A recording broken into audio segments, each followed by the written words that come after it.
रमेश एक मेहनती किसान था जो अपने छोटे से गांव में अपने खेतों में काम करता था। उसके पास थोड़ा सा खेत था, लेकिन वो उसे बहुत सलीके से खेती करता था। उसकी जिंदगी सरल थी, लेकिन बहुत कठिनाइयों से भरी हुई थी। रमेश का एक सपना था अपने परिवार को खुशहाल बनाना और अपने खेत से बेहतर फसल उगाना। एक साल मौसम ने कुछ अजीब खेल खेला।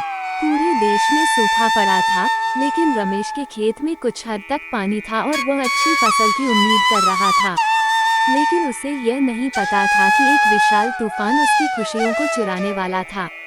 एक दिन जब खेत में काम करते हुए वह सूरज की तेज किरणों को महसूस कर रहा था, अचानक आकाश में बादल घने हो गए। यह आभास उसे हुआ कि कुछ बड़ा होने वाला है।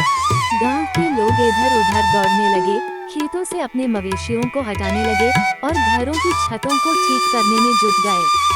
रमेश ने भी फौरन अपनी फसल के लिए ताबड़तोड़ काम करना शुरू किया। तूफान ने जैसे ही आना शुरू किया, बारिश भी तेज हो गई।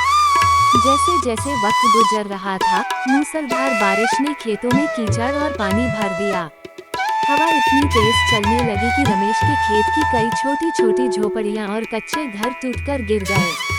उसका दिल टूट गया, लेकिन उसने हार नहीं मानी। वह रात भर अपने खेत की रखवाली करता रहा, पानी में घुटने तक खड़ा होकर अपने पौधों को बचाने की कोशिश करता रहा। तूफान ने पूरी रात मचाया, लेकिन अगले दिन जब सूरज निकला तो सब कुछ शांत था। हालांकि उसकी फसल का बहुत बड़ा हिस्सा बहकर चला गया था, लेकिन रमेश ने अपने मनोबल को नहीं खोया। गांव वाले आकर उसकी मदद करने लगे और उसे साहस दिया कि वह फिर से अपनी फसल उगाए। रमेश ने कड़ी मेहनत की और कुछ महीनों में उसकी खेतों में फिर से नई फसल लहलहाने लगी। उसकी दृढ़ता और संघर्ष ने उसे एक नई पहचान दी और गांव वाले उसे सम्मान देने लगे। रमेश की यह कहानी हमें ये सिखाती है कि जीवन में चाहे कितनी भी मुश्किलें आ जाएं, अगर मन में हौसला हो और मेहनत की जाए, तो हम किसी भी संकट का सामना कर सकते हैं और सफलता हासिल कर सकते हैं।